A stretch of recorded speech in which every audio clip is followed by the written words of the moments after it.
McKinney North Bulldogs right now are in that position that they want to be in. They're in second place in District 13-4A, lurking against Lovejoy, looking to hunt for that top spot. I'm joined by their head coach, Darryll Craft. And Coach, thanks so much for coming by.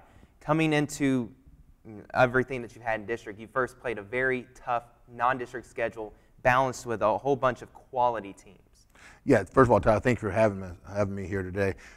We felt coming into this year that we had a pretty good basketball club, and we wanted to prepare us best as possible for our district run, that we're going to try to be a district champion, at least make the playoffs and get into the playoffs. So we found 7 to 10 non-district games, some tough tournaments, and our schedule. You can look at our schedule. We probably played 10 teams of those non-district schedule that will make the playoffs in their district. So we, hopefully that'll prepare us. And right now we're 6-1, so I have to say that the non-district schedule has done a good job preparing us for our district schedule. You're just one game behind the only team that you've lost to this year, and that's Lovejoy. And wouldn't you know, you play them tonight here at home, and you get them now at your court, so you're going to have the home crowd advantage. But Lovejoy, they're a very tall, fundamentally sound team. How do you deal with that? They are so fundamentally sound on the defensive end. They don't do anything that will take them out of position to either get a rebound or to be in position to help on defensive end. Coach Harriman does a great job. They do give us some problems because we're not very tall and they have some length. Last game that we played them at third place before the winter break, we had some opportunities. We just didn't shoot the ball very well. I didn't think we were playing very well at that time. And now over the last couple of weeks, last 4 or 5 games, I think we have shot the ball better. I think we have better chemistry. And so I think we'll come out tonight and hopefully we'll shoot the ball as we have the last couple of games against Roy City and Sherman. And I think it'll be fun tonight. And the team you have on Friday after that is another tough game against a Wiley team that you beat them at their own tournament, had a very successful game there, and then you beat them by 1 single point in district play. What does Wiley bring to the table? How they give you fits? Well, the tournament game that we played, they had 2 of their best players not playing for different reasons. So then when we played them in district, they were both 6'5", Jacoby Armstrong, and then they have about a 6'1" guard, Trevante Maddox, who both played that game but did not play in the tournament. They're athletic, they're long, they're tall. We're going to have our hands full there. We beat them by 1 point at our place, had a bigger lead throughout the game, but Wiley just wouldn't go away. And that game is gigantic also because of the fact of where they're sitting, with an opportunity to still make the playoffs, with an opportunity to try to knock us down in the standings. But again, before we get there, we got to look at Lovejoy, and our focus has been on Lovejoy. They're so good, well coached. We'll have our hands full tonight, and we'll have our hands full throughout the rest of the district play. It's nice as a coach to have the luxury not to rely on one single player to give the scoring for your team. You can get it from several different guys. You can get it from Colin Kern on one night, Julian Perry the next, and then Jola Tubu the next night. We have 5 or 6 guys that can lead us in scoring at any time. The problem at the beginning of the year, Tyler, to be honest with you, was we had 5, 6, 7 kids that could lead us in scoring, but there was only one basketball to go around. And sometimes we felt that, I think our kids felt that maybe they weren't getting the shots that they would want to get. Over the past 3 weeks, I think that we have found that chemistry. We have found an open teammate, and I think the pieces have fallen into place for us to be able to understand that, hey, you know what, this kid may lead us tonight, but then maybe next Friday or next Tuesday, it may be my turn to lead us, and whenever I get my opportunity, I need to knock down shots, and if I'm struggling, make sure I get the ball to someone else, because, like you said, Jola can lead us, Julian, Colin Curran, Steele Douglas, Cody, Bryson Brown. We have a lot of kids that can lead us in scoring, but what we try to tell our kids is that take as much pride on the other end of the floor as you do on the offensive end of the floor, and that's where we have to get better, and I think we've made strides there over the last couple of weeks. With a team that is a little bit lower in the size department, you don't have maybe that big shot blocking presence inside. How do you defend some of these teams? What's your strategy there? Well, to be honest with you, we had a 6'9" kid last year, which helped us erase a lot of mistakes that we may have at the guard position if they were able to break us down. And this year we don't have that. We have a 6'1" kid back there playing post for us.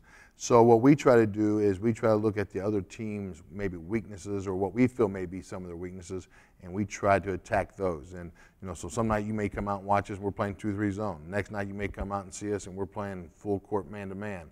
Another time you may see us play a half of zone pressure from the full court and then drop back into half court man. So we try to look at our opponents and see what we can do that may cause them problems, which will then allow us to have success on the offensive end and defensive end.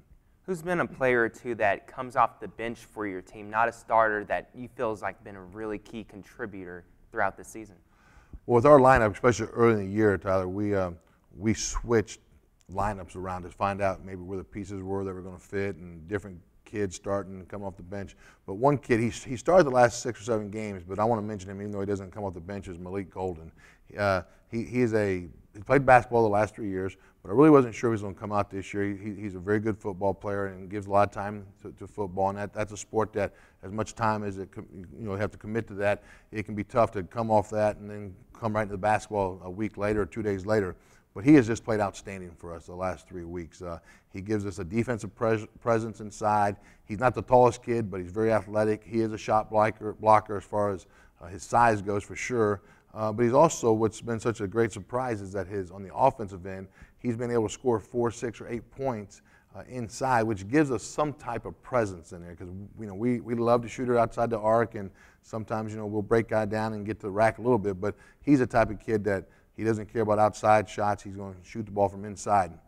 Another kid is Still Douglas. I mean, he is 6'1". He's just fearless, though. Whether it be on the offensive end, driving to the basket, shooting the three, but or on the defensive end, where we got to have somebody to rebound the ball. And 6'1" in our district is not real tall, especially against some of the athletes that you're going to go against when you go against Greenville and Sherman and Denison and those type of teams, or against a 6'5", 6'4", 6'6" kids that we're going to see tonight against Lovejoy. He's just fearless. So those 2 guys would be the 2 guys that I would say have been the most consistent throughout the year, who may not start as many games as the other ones. But again, we can go right down our lineup throughout the entire kids who do not start.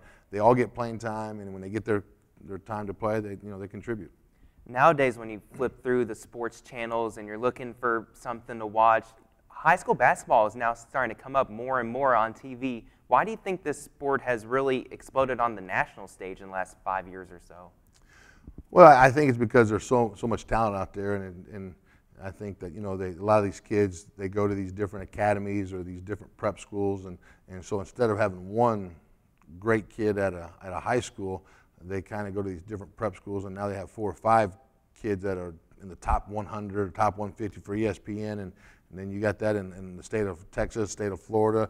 I watched last night. I watched the number 1 and number 2 teams in the country, one from Florida and one from Nevada, and both of them one of them's an academy and one of them's a prep school, and they got 3, 4, 5, 6 kids who have signed already, and those are the type of teams that you see on TV. You don't get to see our type of kids because of the fact that we don't have 3 or 4 or 5 different kids in the top ESPN 150. So I think that's the reason. There's just a lot of talent out there, and basketball is a very athletic sport, and it's a sport that kids like to play, and they're getting better and better, and they're getting more exposure. When you go into the playoffs, as long as you get 2 or 3 more district wins, you're going to at least make the playoffs, if not challenge for that district title. In the playoffs, you're going to face some of those teams that maybe get on TV and have the big top 100 recruits. How do you think your team's going to be able to match up against some of those teams? Well, I mean, I think one of the things that we strive on at McKinney North is that we know that we're going to bring effort every game that we step out there. Now, we may not be on the winning side of it, but one of the things I demand from our kids, and our kids have taken pride in it, is that we're going to go out there and we're going to work as hard as any team that we're going to face. And if we don't have the natural ability to beat those type of teams, then so be it. But we're pretty fundamentally sound. We have some good basketball players on our team. The only difference is that our kids may not be 6'5". Joel Otabu is a pretty nice ball player, but he's only 5'8". Colin Kern's a really nice basketball player, but he's only 6 foot. And those other teams may have those same type of kids that we have, but they're 6'4". So I talk to our kids about sometimes it's not always a team that that works the hardest also is one that works the smartest. So we'll try to do some things to game plan for those type of teams. And we have some teams, down in Dallas, we may have an opportunity to face some of them. Arlington Gaines, another very good basketball team, but that's way down the road, and we'll worry about that when it gets here, hopefully. And, we got to worry about Lovejoy and then Wiley this week. We certainly do. Coach Craft, thanks again for coming here on the show today. And for McKinney North Bulldogs, it's been a good season thus far, 6-1 in district play. Big game tonight against Lovejoy. Could get a share at the end of it with a win of the district lead.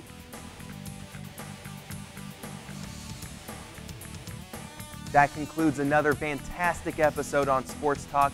Once again, a big thanks to all 3 boys basketball head coaches for stopping by on today's show. Big games coming up for all 3 teams. Both the Broncos and Lions have 0-3 Plano on the slate this week, a big chance for both teams for a vital win towards a playoff campaign.